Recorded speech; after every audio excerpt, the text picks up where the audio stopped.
When a woman caused too much trouble or spoke too plainly, it seemed, there were those who would take umbrage and use piety as an excuse and reason to take her in hand.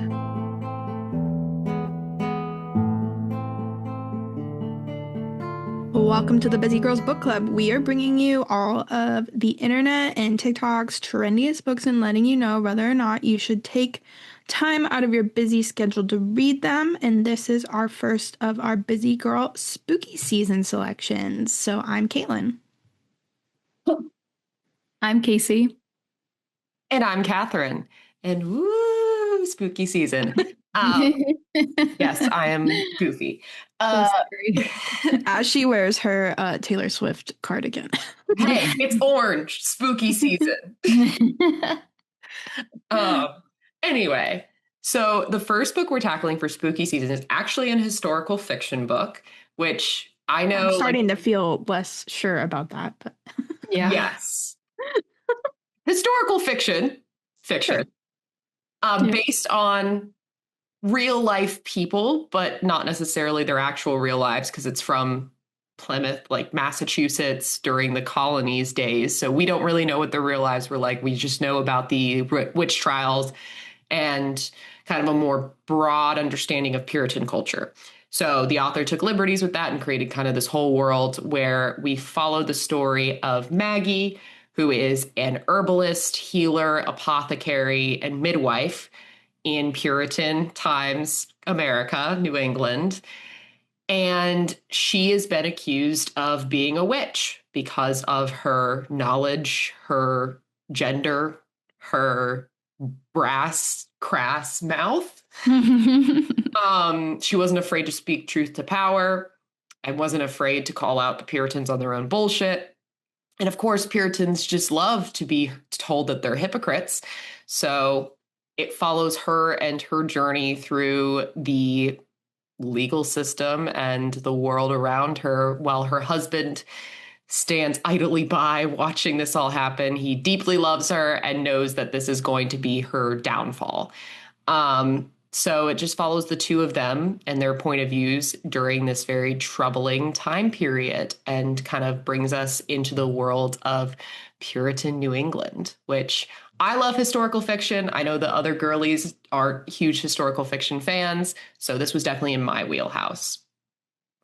But yeah, do you guys have reviews? Oh, I do.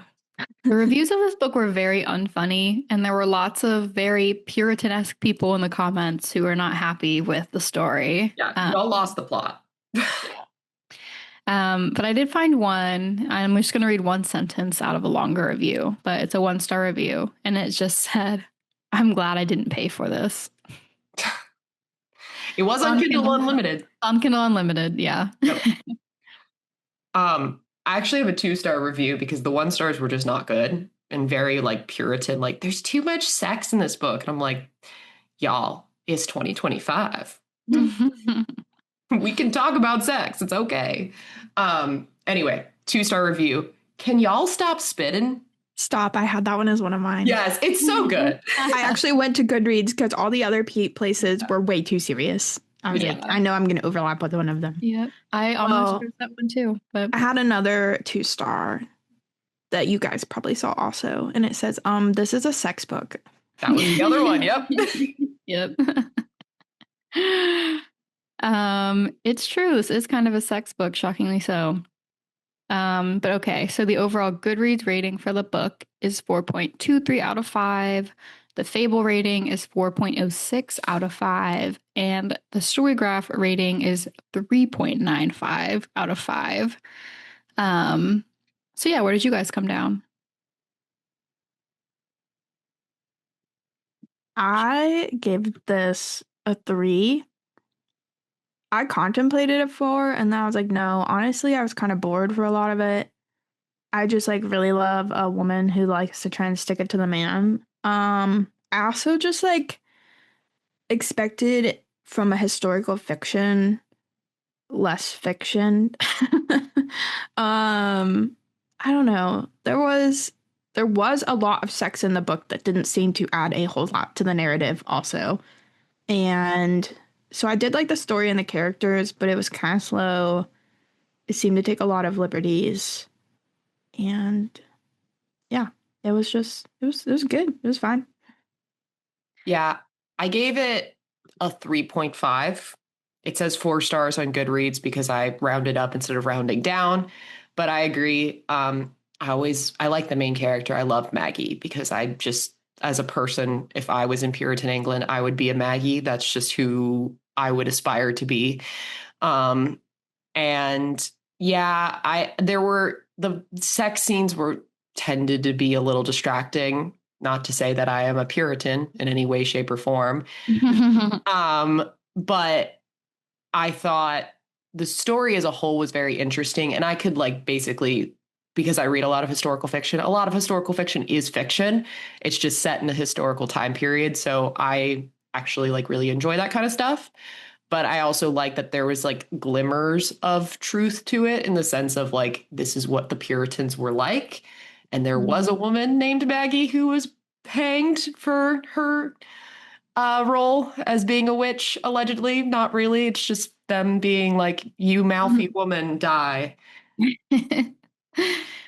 Yeah. I gave this book 3 stars. I thought it was fine. I did think it was really, really repetitive in parts, and it also just really dragged in some parts. Like, overall, I think the pacing in general just did not do this book a service. Um, I also think that there were times the main character really annoyed me. Like, I really wanted to root for her as like a mouthy, independent woman, but she had no sense, and it could be a little frustrating to read. So yeah, I thought it was like a good enough book, but it is not my favorite out of the mouthy Puritan woman genre, which is basically its own genre at this point. Okay. Pretty even. Yeah. Well, did you guys find the book to be more plot or character driven? Okay, so I thought about this earlier. Weirdly enough, character, because you know from the beginning that she dies. So I think a lot of it was just like understanding Maggie's personality and how it led to the conclusion we got to, and then like her relationship with her husband. Yeah, Right. I would agree. It's character driven. Maggie's she's contributing to her own demise. Uh, but at the same time, the character in and of itself is Puritan culture, and the characters that make up this like mob mentality of how they know best about God and purity and all this bullshit. As you can tell, I'm not a fan of Puritans, never have been, never will be. Yeah, I'm going to disagree. I think it's more plot driven. Like Maggie definitely contributes to the events in the book, but her and Thomas is actually more so the main character, even though the book is sort of like about Maggie. And he is definitely like a victim to the plot. And I think they're both very out of control in how things go, even though Maggie makes many choices that ensure her demise. Part of the point of the book, though, is that once you have an accusation levied against you, there's almost nothing you can do to prove your innocence. Like that's the whole point of the witch trials is they were going to take someone to the stake, whether, they were quote unquote a bad woman or not. So yeah, I think I would still say plot driven. Okay. That's fair. What about have you or would you read other books by the author? I have not. I don't really know anything about this author, to be honest. Nope. And I don't know if I would read another one or not. Yeah, It was a I think I'm 3 star. okay. It was fine. Yeah, I think I'm fine actually. I would. I don't see any other books besides The Lacemaker's Fortune, a novel by her, but it has no rating, so I don't think it's out yet. So this might be her debut novel. It's been getting a lot of hype for a debut. Yeah, so I would read another book by the author just because I enjoy historical fiction, and that seems to be what she writes. Fair enough. And then we've already mentioned this, but how was the pacing of the book? How long did it take you to read The book itself is not super long. Yeah. It It felt took me a really week. long. It felt long. Yeah. It took me a little over a week, and I even switched because I was in a spot where I couldn't read the physical book, and I switched because it came with an Audible version, so I was switching back and forth. But I ended up listening to the rest of the book on audio. The narration, I don't know. Catherine said she liked it. It wasn't my favorite. I don't know. It was hard to. I wasn't that excited to like just get back to it. Um, this is unpopular. So it's in two halves. The first half is from Thomas's, her husband's point of view, and the second half is from Maggie's during the trial. Yeah. A lot of people in the comments were like, we hated the first half. And I'm like, honestly, I found that one kind of interesting, like seeing it from her husband's Oh, POV, really? like being like, oh my God, stop saying these things. Please stop. I actually thought it lost a little steam during the trial because you knew everything that was going to happen. So Yeah. This book never had a motor for me, which is my main problem with the pacing. Like there was no part of the book that was that interesting to me. Like it wasn't boring. It's not a bad book. But I think if you go into a book knowing the ending, the tension has to come from somewhere else. Yeah. And I don't think this author did a good job of creating that tension because the motor should have been our dread over her impending doom. But instead, I just sort of felt almost like indifferent. Like I just knew it would happen. And so I was waiting for it to happen. yeah, it was a slow-mo train crash, but every time she said something else, I rolled my eyes. I was like, oh my God, Yeah. stop. Right. Right. No self-preservation. None. And I think the reason that is because there's no real villain in the novel. Like the villain are the townspeople who are obviously so eager to like punish women for just Yeah, it's the time period is the villain. right. But I think the book would have benefited from having a villain, like I someone mean, the widow Widow. is sort of. Widow Howlett. Yeah. right. But she's not actually an active part of the narrative. We know that she's the villain, but there's not a lot of like head to head or And she information from her didn't cause Maggie's perspective. downfall necessarily. Right. So, Right. yeah, I get what you're She saying. took a hand in it. So yeah, I don't know. I think the pacing was a sore spot in the book, and it felt much longer than a book with relatively short page number. Yeah, I agree. It took me about a week to read it, and I was switching between the Kindle Unlimited and the Audible version just because it was the option that was offered to me. And I really do enjoy that it starts back off where you picked up and from the previous version. That was sick. That was sick. That was the first time I've ever used that because I've Yep. never been able to afford both. And they Yeah. gave me Yeah, the both were option of free. both, Hey. and both were Yeah. free. So very much shout out to Amazon, I guess. I never thought I would say that. And yeah, so it took me about a week to read because yes, like you said, the pacing kind of drags because it is truly, the train wreck is coming. It's just if and when. Yeah, I almost wish that they didn't do the prologue and they had just done like the story of her life almost, but then like we would have still known she would have been hanged, I guess. From my quick Wikipedia searching, though, I understand why the prologue's in there because the part in the beginning that is true is the boat part. Wow. Which they were trying to throw that in there somewhere, I'm sure. Right. Also, we are not prudes on this podcast. We love a good smut book, but like anytime it picked up momentum, there was a sex scene and it killed the momentum. I will say the voice actor, the reason why I liked it, sexy Irish man. Oh, See, but the first half I read, the second half I listened to. See, you did it wrong. Apparently. Sexy Irish man was good. yeah, I did. Again, not to agree with like the Puritans in the comment section of the Goodreads, but it felt like there really was an absurd amount of sex in the book, and at times it was more of a distraction than an actual element of the story or of character building. And I felt like it did paint the love story in a little bit too idealistic of a sense. Like there was a point where I was kind of like, okay, guys, like you can't just be after 20 years of marriage, just like chomping at the bit to like fuck 3 times. And your neighbors are too, maybe? Yeah. Yeah, that was a little weird, but yeah. I get that in a repressed society, sexual desire is still there and often explodes in strange ways because of the repression. But it just felt like it was the center of the book when it didn't need to be. And even I saw this in a comment and I was like, you're not wrong. I don't know why we're on this topic. Actually, it's my fault we're on this Yeah, topic. we should but probably just save this for whatever. just a lot of the other characters that came to interact with her at the apothecary were also talking to her about sex life topics. Mhm. And they were like, okay.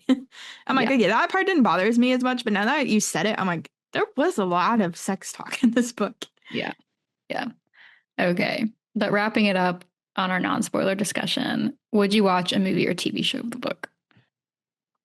If it was less sex, it would speed along the plot, okay? I don't know if I would watch a movie or TV show based on this book, but would I watch a movie or TV show based on the witch trials? Yeah. When this was pre-Salem witch trials, once again, my Wikipedia, she was one of 9 women hung during like this period of 20 or 40 years before the witch trials. Yeah. But like I would love to see like a fictionalized docu-series about pre-witch trials, during witch trials, post-witch trials, and like the through line between all of it, because I feel like it's very much so talked about in modern culture about the Salem witch trials. I mean, people go to Salem to go visit and see it, and that's like a main cornerstone of Massachusetts. But I feel like there hasn't been enough discussion about the women and about the persecution they faced and about these women were not witches. We can all categorically agree on that fact. None of them were witches. They were just very smart, cunning women that were threats to these very like fragile ecosystem that the men had created. So if there was like a movie or TV show following that through line about the fragility of men, I would watch it. Right. I think it could be done in an artful way. That would be interesting because I do think some of what this book is trying to do is interesting. Yes. But I'm also not like, desperate to have the limited time HBO series of this. Like I would be content either way. This is like a Bridgerton version of the witch trials. Sort of, yeah. Very romantic, That's kind of disturbingly true. Yeah, that's real true. Like the Salem witch trials with like a hot, steamy romance somehow. Yeah. Okay. I don't know. I did not get romance vibes when I visited Salem, guys. It was quite depressing. Yes. Yeah, I've heard it's like somewhere along the lines of Forks, Washington. No, far more interesting. No. Okay. Far more interesting. All right. Well, that brings us to our busy girl rating. Do you guys have an opinion? I'm gonna knock mine down to a 3. Because I originally, I think it is the pacing of this. If you're taking time out of your busy schedule, this book, even though it seems short, reads really long. So probably a 3. I will stick with my 3. I agree with that. Yeah. I'm also going to agree and stick with my 3. It just takes a little bit too long to get through. Oh my God, twins. Yeah, all in agreement. Yay. All right. Well, now let's get to our spoiler discussion. Spoiler alert time. So this book kind of spoils itself, but there's still a lot that happens outside of the first witch of Boston, quote unquote, being hanged. So yeah, if you're interested in reading the book, go ahead and read it and come back and listen to us talk about it.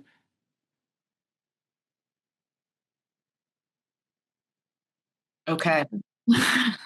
What do y'all think of our main characters, Maggie and Thomas, and their points of view? Oh, Maggie. I want to root for you so bad, but you So are so funny. dumb. But really oblivious. So oblivious. Or just, actually, it's worse. She knows what she's doing and doesn't care. Yeah. And everyone tries to warn her. Like everyone who loves her tries to warn her. This is part of why the first part of the book becomes irritating. It's just that it's the same scene over and over and over again, where Maggie loses her temper. Thomas tries to, comfort her, and he tries to calm her down and basically make her see that her temper is causing her trouble with powerful townspeople, and that trouble with the powerful townspeople can result in her, facing serious harm, which she ultimately does. And then that just plays on repeat over and over and over again in the first half of the book. And it's kind of like, girl, I don't know. Like, I don't know what to tell you. I thought it was, I think I mentioned this earlier. I thought it was unique having it from Thomas's perspective, which surprised me a little in the beginning because he's sitting there going, oh my God, the love of my life keeps making all these crazy mistakes, but also like, I love her for who she is. And so I think that was actually really interesting to try and tackle. But you're right. It just got a little bit repetitive because you knew what she was going to do and you knew like she was kind of like, well, screw you, Thomas. I know we love each other real good, but I'm just going to do this anyway. Right. I'll give Maggie kind of the benefit of the doubt because I agree throughout the book. I was like, Maggie, you're smarter than this. That's my main thing is like, we all know she's smarter than this, but she's letting her own like anger and tempers flare. By the end of the book, and when you realize what has happened to her when she was 15 and then having a kid and then having to give that kid up, she already sees through the facade of men. She sees through the facade of power and these men that claim to be these godly men that are anointed by God to be there. And she sees through it because she has experienced the worst kind of crime against her and her autonomy being taken away from her. So she, in those moments where she says, I don't know, maybe the devil is taking me over because I like just say these things and I can't stop them. And I think it's PTSD. It's the sense of she never wants to feel that powerless ever again in front of men that are much like her abusers. It Also, doesn't why shut up when you're right, you know? Yes, exactly. That's how she feels for sure. Yes. And it doesn't excuse it, but at the same time, I think it gives like a lot of clarity around it. I also thought it was interesting because I enjoyed Thomas's perspective because I felt like he was a very well-rounded male character and very well actualized. And also the fact that he experienced sexual assault. And so both of them they come together at the end and they're like, I guess we both kind of are in the same place in life now. Like we're in the same boat. Like we both were victims of domestic violence or like sexual assault. And I thought that was very interesting to include that in the book. Yeah. That is a word for it. It's interesting. I mean, do I love it? No, but I also think that it was unique. It was unique. Like I don't have any negative things to say about it, but it's also like not like obviously a positive. But yeah, I mean, like, I think both the characters were very deep. Yeah. I would not be so permissive to Maggie just because she also loses her temper with women, like all the time. Like, and I understand, I think you have empathy for why Puritan society is so difficult for her to fit into. And I definitely have empathy for that and for her, like, just sort of general story.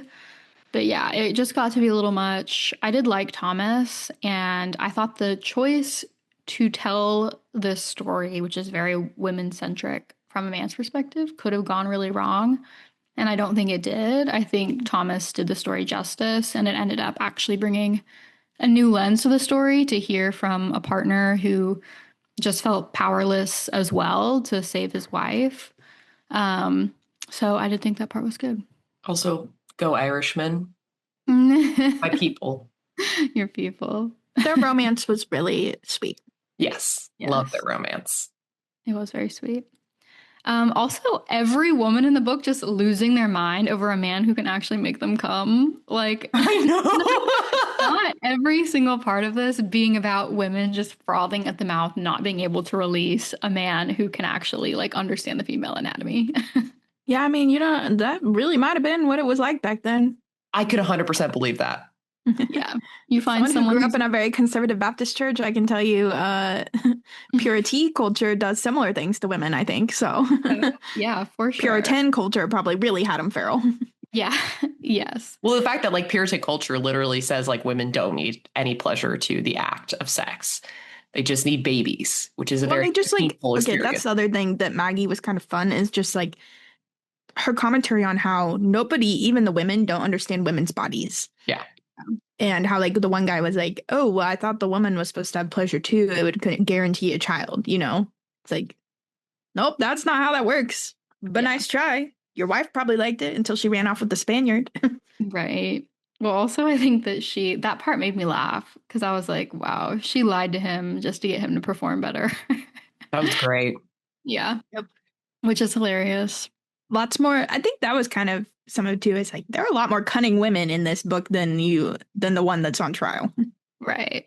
I liked that it did show how the Puritans had these lofty ideals, but there were more people disobeying it than history often talks about. Like society was still society, and there were lots of like misdeeds happening regardless of who was in charge. She was kind of just persecuted for knowing everybody's secrets. Yeah. Yes, which when you brought up all the like, erectile ointments and whatnot earlier, that was also going to be my point, is that I think a point in this novel that's executed very well is watching how people were so happy to root on her downfall because they were embarrassed about how much she knew about them. Yep. They were embarrassed that she knew that a woman knew these intimate secrets about them, and that gave her in some type of way power over them.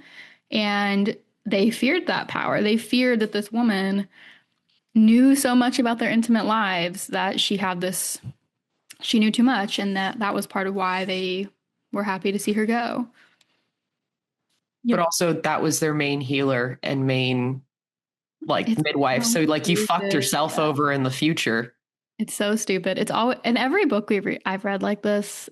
It's always so stupid because it's like you just were truly biting the hand that feeds you, biting the hand that healed you. Yeah, you're gonna have a bunch of dead babies and a bunch of dead moms on your hand now. Right.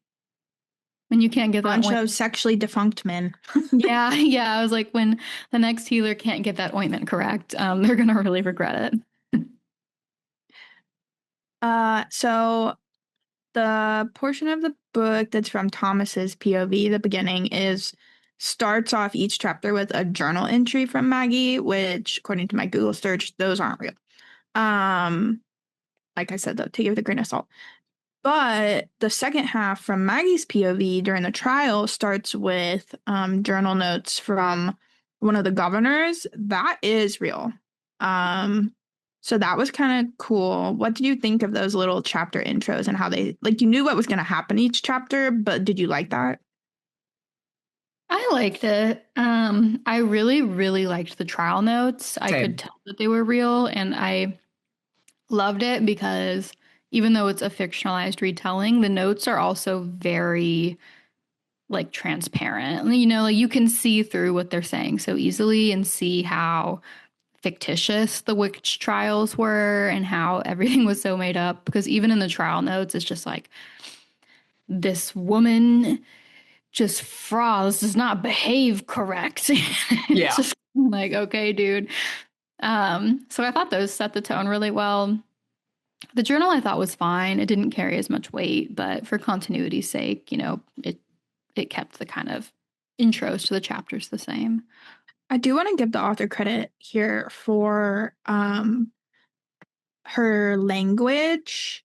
And I think that's why the book read kind of slow at some points, is because it was sort of the language of the time period. Mm-hmm. And she did like a pretty good job of matching it up with like the actual journal entries from that time period, like just the words used and stuff. I thought that was well done.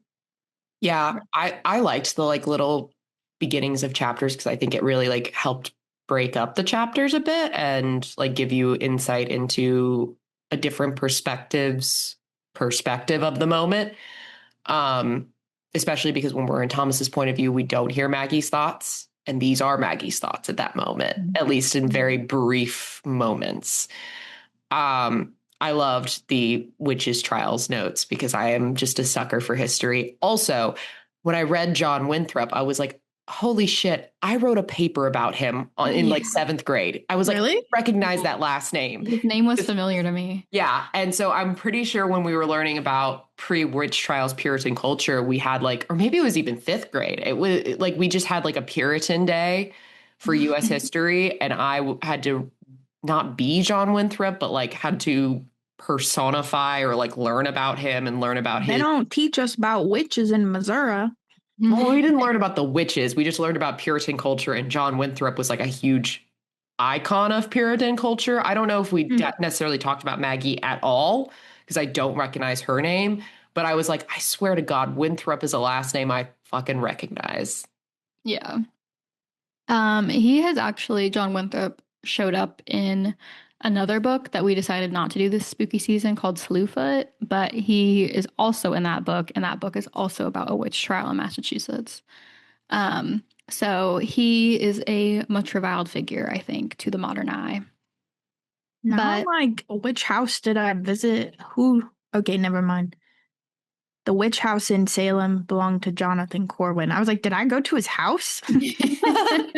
No, that would have been crazy. it was a That would have been different crazy. terrible man. Yeah. Okay. So that kind of leads into our next question, which is what did you think of the town and the Puritan culture there? I mean, kind of like you were saying, it was amusing watching all these people like pretend they were holier than thou and then coming to her with all their little dirty secrets and wanting help with different things. And Mhm. then when someone says it out loud, they're like, oh, slander. Yeah, yeah. Well, the fact that like that Which, one woman when she was on trial against Maggie about her baby dying, like she mhm. was just like so embarrassed when Maggie was going through very clinically what happened during the birth. Like she was like, "Oh my God, my personal business is out there." I'm like, "Girl, every Yeah, woman goes through childbirth and everyone knows it in this room that every woman goes through childbirth. Like, right. don't be embarrassed by this. This happens." And he just shows how much shame there is on women's bodies and women's like autonomy essentially and like what they do. It was just very interesting. And also like you could see that none of them lived actually any sort of Puritan ideal. None of them lived purely at all. They were all just hiding their little secrets and shame and in their own homes and then like hoping to God they don't come out. And then Maggie knows all of it. So she's a threat and a danger. And she got a mouth on her. Yep. Something that was in this book that I really liked that I think is not in many other historical accounts of this time period that I thought was a really smart kind of observation to include was also just the culture clash of new settlers from the UK region. I guess it wasn't the UK at the time, but from England and Ireland coming over and how that their cultural ideals were very different from those of the original colony settlers who had these very Puritan ideals. And so it also felt like in the book there was also this element of Maggie still being an outsider. Like Mhm. she's not really a Puritan woman. You know, she's really from London where she lived with her husband. And so there's all these cultural clashes and misunderstandings and sort of like accusations that are also just sort of like xenophobia, like not liking the newcomers um, because they don't properly ascribe to the established way of life. Yeah, like the original settlers came for religious freedom, but then the people were like, "Oh, you survived. Well, I need to escape, so I'm gonna head over there too." And then Yeah, it's like the same difference. It's a religious freedom issue once again. right. Yeah, they were facing religious persecution, so they persecuted other religions. Yeah, Yes. isn't that how we live it? Hmm. Tale as That's old as that, time. we love it. So the villain in the book, like if there had to be one singular villain in the book, even though as we've said earlier, the villain is really everyone in Puritan culture in general, but it's the singular villain is Widow Hallett, Hmm. and she rapes Thomas. She drugs him in order to seduce him, and then becomes basically like tries to orchestrate this revenge plot against them because he won't fall in love with her, won't go be with her. What did you think of her? I loved the genius of the person actually practicing witchcraft was the pastor's wife. Yeah. Um, I don't know. She was an excellent villain. Yeah. Every time she showed up, I was like, oh my God. Yeah. But in like a good way, I was like, what's she gonna do now? The rape was, I was did not expecting that one. So Yeah. there No. are some trigger warnings in this book for sure. Yep. Um, yeah, I loved her as a villain. Yeah. She's so interesting because it just shows you, because even though the Puritans were very anti-wealth, almost, they were very anti like nobility, the gentry, because that's who persecuted them in the past. So they hate like the idea of the London ton, the set, like everything that has to do with nobility and wealth. Because like, let's be clear, when you have wealth, you have power, and power gravitates to wealth. So they were very anti that. But then the widow Hallett, because her husband was rich, she now owns that and is now living as a woman of power almost in this community. And so people don't, they hold a blind eye to her. And it was very interesting seeing how she manipulated that and used that to her own advantage. Like you can't fault her for it, but then you can definitely fault her for what she does with that power. But it's very like, because I mean, like, because there's moments where I'm like, I hate her, but I also kind of respect it. I don't respect the rape, obviously. I don't respect how she used Thomas, and I don't respect what she did to Maggie, but I respect her finding nuggets of power in a society where women don't have power. It's very interesting that she is truly the cunning woman. She is truly the witch user in this book. But I mean, she brings about her own downfall. So I do want to add, too much happened with her at the end, in my opinion.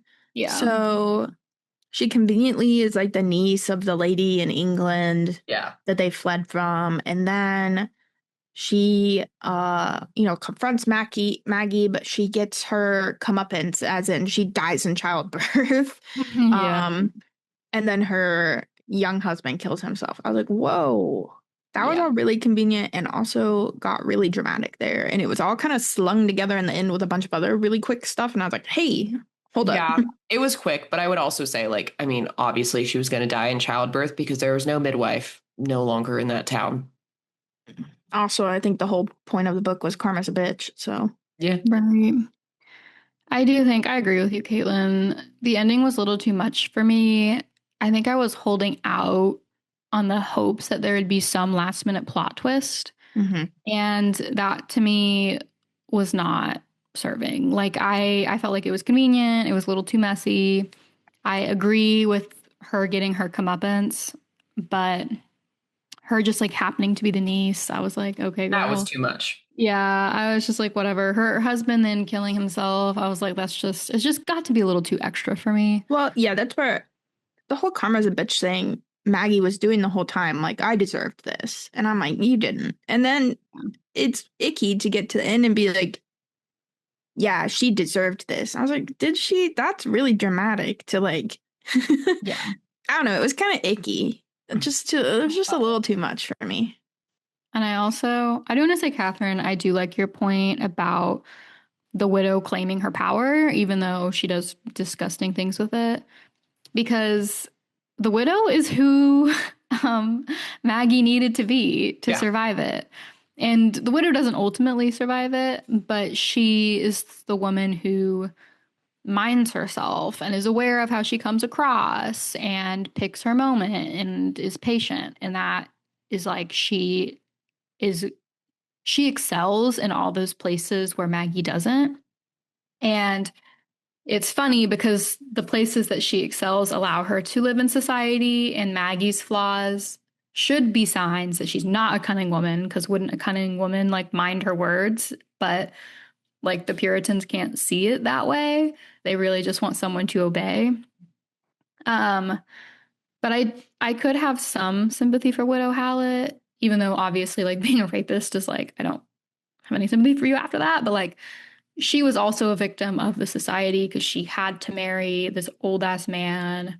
The old ass man dies, and for the first time in her life, she gets to do whatever she wants. And so it's just sad that she chose to be that at the end of the day. But yeah, she's complicated. I actually wish she was in the book more. Yeah. Same. It's like we learn in Bridgerton and in Bury Our Bones in the Midnight Soil. The widows have the power. Mm-hmm. Mm-hmm. Kill your husband, girl. Kidding. Maybe she did. She definitely could have. Yeah, yeah. Okay. So ultimately, what happens, we've already kind of touched on this with Widow Hallett, but the townsfolk condemn Maggie for her medicine when she was basically keeping them all alive. So now, without this talented healer amongst them, um, they kind of are up a creek. Like now they have all these illnesses that they can't heal, or they have to find someone else, and that comes to get the widow because she dies in childbirth. Um, what did you guys think of the townsfolk all turning on Maggie for her skill? I will point out that the only other person that was skilled enough was part of the indigenous population. Yeah. And they were so anti-indigenous people, which is so funny because we learn in like American history class, like when we're kids, we're like, oh my God, Thanksgiving, the Puritans and the Native Americans came together and ate meals together. No. I mean, yes, that happened one day. The rest of the days there was very discriminatory against the Native Americans and like how the Give them government smallpox. gave them smallpox blankets, killed off like 90% of their population. But they knew the land and they knew the herbs and the medicinal needs in order to heal each other because they've lived in that land. So if they had actually treated them nicely and actually forged connection with them, they could have saved themselves after they killed off Maggie, but that's not I happening. do also want to point out that Governor Bellingham was into that sort of thing as like a hobby, alchemy, because he's a man, you know. Yeah. So it's interesting, like, and he wouldn't speak up for her. That was like another complicated portion of the trial. But it's like, well, he could help you, but you're gonna accuse him of crazy shit too. So he's not ever gonna say he, dabbles.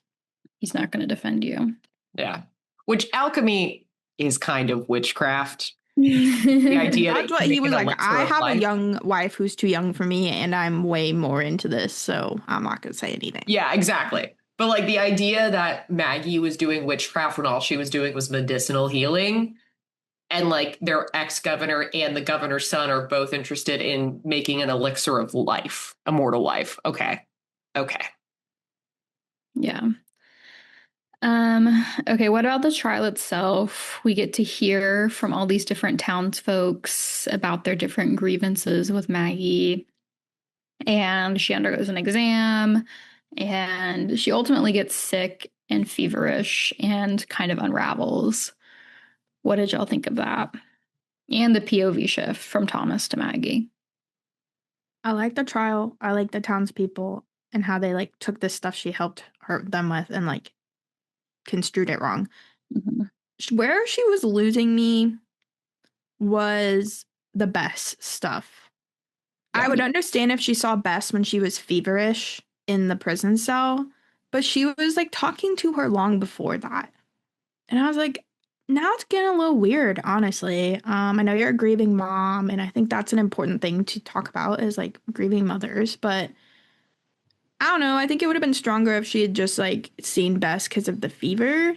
And also, I don't know, everyone else claimed they saw her too. And then I was like, when's the freaking cat coming? I knew I that knew was the cat was coming. Yeah, I was so like, I don't know. Like the first part of the trial I thought was interesting, and then it just kind of dragged on for me when it was then her being examined and all that. I mean, the examination was interesting only because That was surely authentic. yeah, it was actually authentic. And the fact that like the needle was like a trick needle, so you would always never get blood and like it would always be a witch. It's the same thing when they used to drown them. And if you could swim, you're a witch. And if you drowned, you're not a witch, but you're dead. So it's like, what's the fucking point? It's the evil of other women too. Yeah. And it's the evil of other women Convicting who them. are complicit in it, but they've gotten their own power from being quote unquote witch hunters. Right. Yes, I agree with all of that. I also did like the POV change ultimately. I think it was time for that. Yeah. All right. So then we get to the ending. Oh wait, can I add something? Oh, yeah. Why did the Strattons and Thomas never get to go up and defend her? I don't know. I don't know. They're like, we'll defend you. Never defended her. Maybe they weren't allowed. That's not clear. That's not clear. I mean, the trial's rigged, obviously, but I don't know. I just thought we'd get more from Alice and her husband.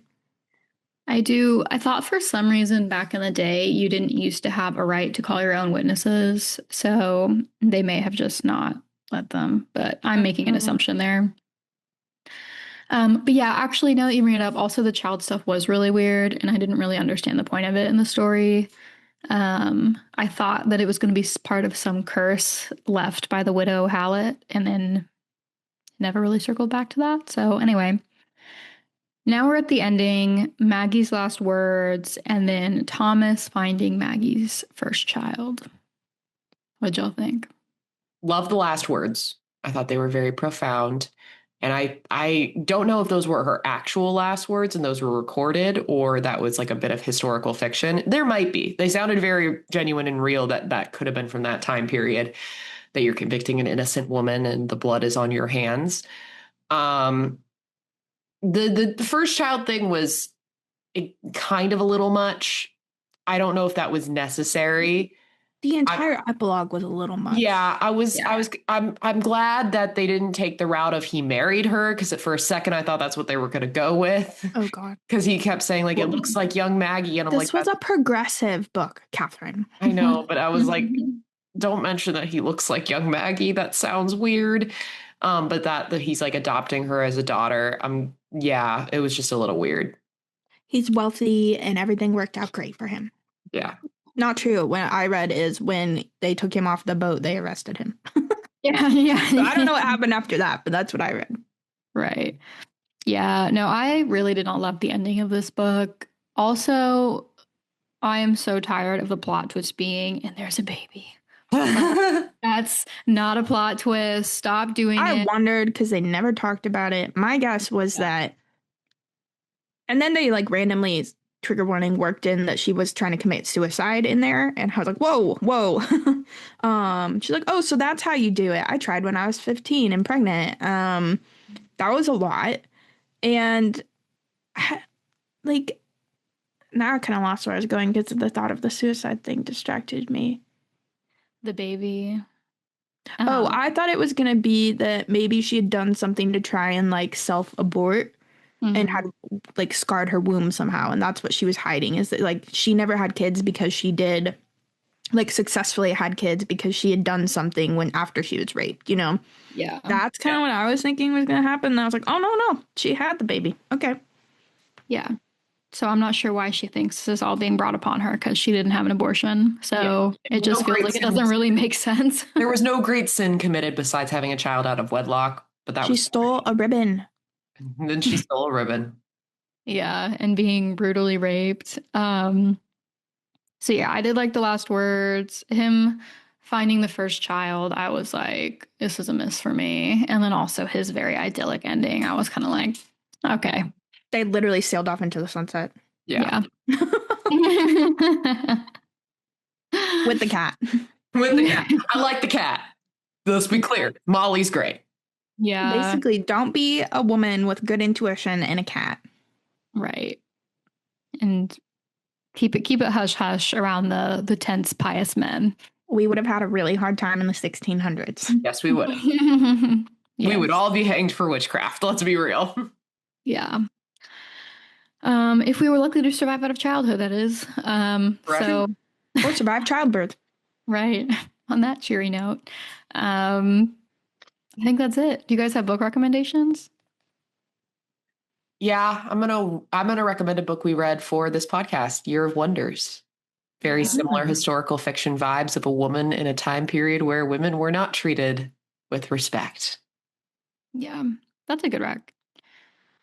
I'm gonna recommend Wayward, which we might read at a later date, but it's a very similar framing around a story, except there's one narrative in present day, one narrative in the 60s, and one narrative in like the 1600s. So it kind of follows this woman and her ancestors, and one of them was tried as a witch, but her children survived, and her family line still carries this sort of propensity for magic. So that one was a very interesting take where they really were witches, but it does a lot of the same themes where they were just trying to help people and their ancestors paid for it. I'm gonna recommend a book based off of a show that I've watched. I haven't read it, but a lot of people really like Outlander and the first season of Outlander, which is the only season I stopped in season 2. But it has a really interesting witch trial happening in Scotland.